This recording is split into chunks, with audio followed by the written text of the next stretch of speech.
प्यारे बच्चों, आज मैं आपको जैसे पिछले वीडियो में मैंने बताया था हलों से संबंधित कुछ टेक्निकल टर्म्स जैसे पॉइंट ऑफ बियरिंग, भार सहबिंद।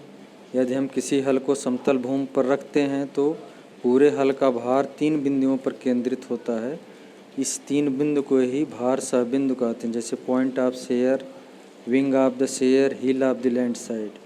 अर्थात फार की नोक, फार की पंख और दाबरोधी का तल, इन्हीं पर भार केंद्रित होता है और इन बिंदुओं को पॉइंट ऑफ बेयरिंग कहते हैं और इसी में सबसे ज़्यादा घिसाव होता है। दूसरा है साइज ऑफ फ्लाउ या हल का आकार। तो इसका सिंपल परिभाषा मैंने बताया था कि हल जितनी चौड़ी कूंड काटेगा उसे हम हल का आकार कहते हैं। लेकिन एक और परिभाषा है, फार की पंख से दाबरोधी तक की लंबवत दूरी को अगर नाप लिया जाए तो उसे हल का आकार का पता लग जाएगा। इसको परिभाषा के रूप में फार की पंख से दाबरोधी तक की लंबवत दूरी को हल का आकार कहते हैं। फरो स्लाइस क्या है? कूण की मिट्टी। कूण मिट्टी जो मिट्टी जो फार और मोल्डबोर्ड द्वारा काटी उठाई और पलटी जाती है उसे फरो स्लाइस कहते हैं। दूसरा है कूण, खेत जोतते समय जो हल तल हटाए जाने पर बनी नाली जैसी एक रचना बन जाती है उसे हम फरो कहते हैं। इसमें भी 2 चीज़ें हैं, जो खेत जोतते समय जो मिट्टी पलटी जाती है यानी फरो स्लाइस के ऊपरी भाग को क्राउन ऑफ, उसको क्या कहते हैं? कूण की चोटी, क्राउन ऑफ फरो बोलते हैं। जैसे यहाँ पे फिगर में दिया गया है, कूण की चोटी है। और जो नाली बनती है उसे हम फरो कहते हैं। बिल्कुल फरो सही है। और इसके बाद ये कूण हो गया।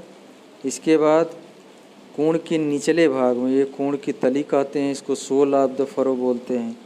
और बिना जुती भूमि का वह भाग जो कूण की ओर होता है उसे क्या बोलते हैं? कूण का मत्था या फेस ऑफ द फरो बोलते हैं। ठीक है।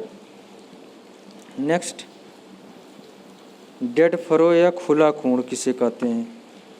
मिट्टी पलट हल में जब बाहर से भीतर की तरफ जुताई मिट्टी पलट हल द्वारा की जाती है, जो खेत जोतते समय अंतिम कूण बनता है उसे हम डेड फरो कहते हैं या खुला कूण कहते हैं। और यह कूण जो है प्रयुक्त हुए हल के आकार प्रयुक्त हुए हल के आकार के प्रयुक्त हुए खल के आकार के दूने के बराबर होता है। ठीक है, दूने के बराबर होता है।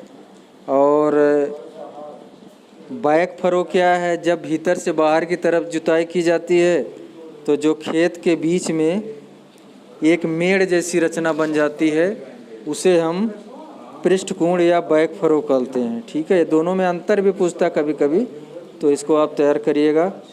नेक्स्ट जो पॉइंट है, खड़ा झुकाव या वर्टिकल सेक्शन। वर्टिकल सेक्शन क्या है? फार की नोक का दाबरोधी की पेंदी, जिसको हिल ऑफ लैंड साइड की अपेक्षा नीचे की ओर अर्थात भूमि की लंबवत जो झुकाव होता है उसे हम वर्टिकल या लैंड सेक्शन बोलते हैं या खड़ा झुकाव बोलते हैं। या पॉइंट 3 से 0.48 यानी 30 मिलीमीटर से 48 मिलीमीटर तक होता है और सेंटीमीटर में हो जाएगा 0.30 से 0.48 सेंटीमीटर। और ये जो डिपेंड करता है हल की किस्म क्या है, भूमि की किस्म कैसी है, इस पर निर्भर करता है। दाबरोधी के सिरे से यानी तली से हील से लेकर फार की नोक तक एक पटरी को रखकर उसके झुकाव को नापा जा सकता है। दूसरा है हॉरिजॉन्टल सेक्शन या जिसको हम क्षैतिज झुकाव बोलते हैं। फार की नोक दाबरोधी की सीध में ना होकर बाहर की ओर झुकी रहती है। इसका उद्देश्य खेत जोतते समय उचित चौड़ाई की कूण काटना होता। अतः फार की नोक दाबरोधी से जितना बाहर की ओर झुकी रहती है उसे हम हॉरिजॉन्टल सेक्शन या क्षैतिज झुकाव कहते हैं। जनरली यह जो है 48 मिलीमीटर या 48 सेंटीमीटर 0.48 सेंटीमीटर होता है। अगला जो टर्म है विंग बेयरिंग। विंग बेयरिंग क्या है? फार के पंख का जितना भाग भूमि को छू कर चलता है उसे विंग बेयरिंग कहते हैं। ये भी हल के आकार और सॉइल टाइप्स यानी मृदा की किस्म पर निर्भर करता है। नेक्स्ट है स्कोरिंग। स्कोरिंग क्या है? स्कोरिंग कूर्ण मिट्टी के पंखे पर ठीक फिसलने की क्रिया को स्कोरिंग बोलते हैं।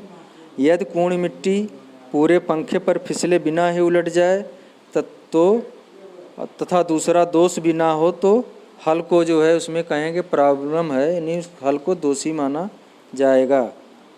और नेक्स्ट है थ्रोट क्लियरेंस। थ्रोट क्लियरेंस किसे कहते हैं? फार की नोक से हल की हरीश तक के लंबवत दूरी को, यानी हरीश और फार की नोक के बीच की लंबवत दूरी को थ्रोट क्लियरेंस कहते हैं। ये थ्रोट क्लियरेंस जितना अधिक होगा उसका हल जो है उतनी गहराई का कूण काटेगा और घास फूस वहाँ पे फंसने की संभावना, हल में फंसने की संभावना कम रहती है। नेक्स्ट है खिंचाव केंद्र। हल को खींचने के लिए वह बिंदु जहाँ हर सख्त केंद्रित होता है उसे खिंचाव केंद्र कहते हैं।